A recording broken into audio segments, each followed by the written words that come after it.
بسم اللہ الرحمن الرحیم۔ حضرت نافع رحمہ اللہ سے روایت ہے، لا يحل للمحرم ان يقتل الصید ولا یأمر به ولا یشیر الیہ، کہ احرام والے آدمی کے لیے جائز نہیں ہے کہ کسی جانور کو شکار کرے یا پھر کسی اور کو شکار کرنے کا حکم کرے، یا جو جانور بھاگا جا رہا ہے اس کی طرف کسی کو اشارہ کرے، کسی کی بھی اجازت نہیں ہے۔ کہ حرم کے لفظ کی معنی ہے محترم، یعنی اللہ تبارک و تعالیٰ کے دین کے لیے خاص ایک طرح سے، یعنی جو خاص حدود ہوتی ہیں، یہ کعبۃ اللہ کی حدود ہیں۔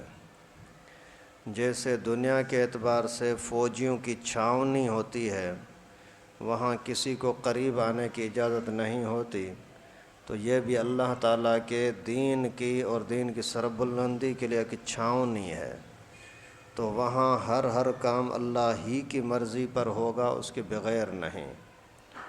تو ویسے تو شکار کرنا کوئی منع نہیں ہے، حلال جانوروں کا شکار کر سکتے ہو اپنے فائدے کے لیے، حرام جانوروں کو بھی شکار کر سکتے ہو اپنے آپ کو نقصان سے بچانے کے لیے۔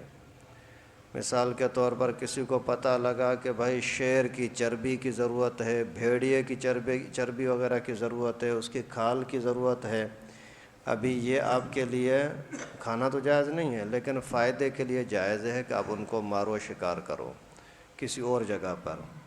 اسی طریقے سے اگر خنزیر ہے، وہ آپ کو نقصان دے رہا ہے تو اس کو مارنے کی اجازت ہے، شکار کرنے کی اجازت ہے، اس کو ختم کرنے کے لیے۔ لیکن حدود حرم کے اندر حلال یا حرام کسی بھی جانور کو شکار کرنے کی اجازت نہیں ہے۔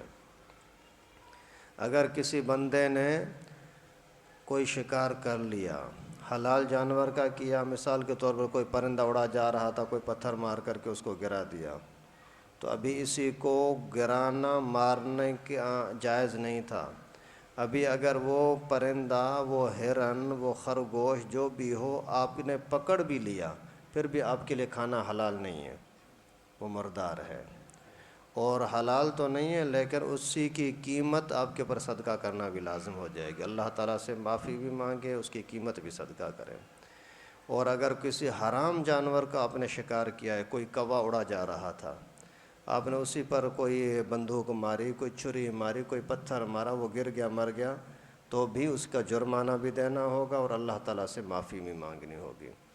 نہ تو شکار کرنا جائز ہے، نہ کسی اور کو کہنا یہ احرام والا ہے، دوسرا بندہ ساتھ میں کھڑا ہے جو احرام میں نہیں، اس کو بولا یار مارو مارو اس ہرن کو، اس خرگوش کو مارو، یہ بھی جائز نہیں ہے، پھر بھی مجرم ہے۔ یا پھر صرف وہ کوئی بندہ شکاری ہی تھا، شکار کے لیے نکلا ہوا تھا، اس احرام والے نے اس کو اشارہ کیا، وہ جا رہا ہے، تو یہ بھی جائز نہیں ہے۔ کسی بھی طریقے سے احرام والا بندہ یا حرم کے اندر کوئی بندہ شکار کرے، یہ جائز نہیں ہے۔ اگر جسم سے نکلنے والی جوئیں، اس کو بھی مارنے کی اجازت نہیں ہے۔ بہت سارے لوگوں کو سر کے بالوں میں جوئیں ہوتی ہیں نا، تو ان کو نکالنے کی اجازت نہیں ہے وہاں حرم کے اندر، باہر نکلا پھر نکالے، مارے، کوئی منع نہیں ہے۔ اور وہاں اگر کسی نے نکال دی، کوئی ایک بھی جوں نکال کر کے نیچے گرا دی یا مار دیا اسی کو، اس کا بھی جرمانہ دینا ہوگا، جتنا بھی صدقہ کچھ نہ کچھ دے دے۔ لیکن اگر 3 جوؤں سے زیادہ مار دیا یا پھینک دیا تو اس کی وجہ سے پھر صدقۃ الفطر کے برابر 2.25 کلو گندم وہاں کے حساب سے اس کی قیمت دینی ہوگی۔ یہ اللہ تعالیٰ کے حرم کی حدود ہیں، اور یہ ایک طرح کا قانون، سخت ترین قانون ہے، ان کی پاسداری کرنا لازم ہے۔ جیسے دنیا کے اندر استاد کے سامنے آدمی کوئی بے ادبی نہیں کرتا، باپ کے سامنے کوئی آدمی بے ادبی نہیں کرتا، تو وہاں اللہ کے گھر کے حدود کے اندر بھی کوئی کسی طرح کی بے ادبی نہیں ہونی چاہیے۔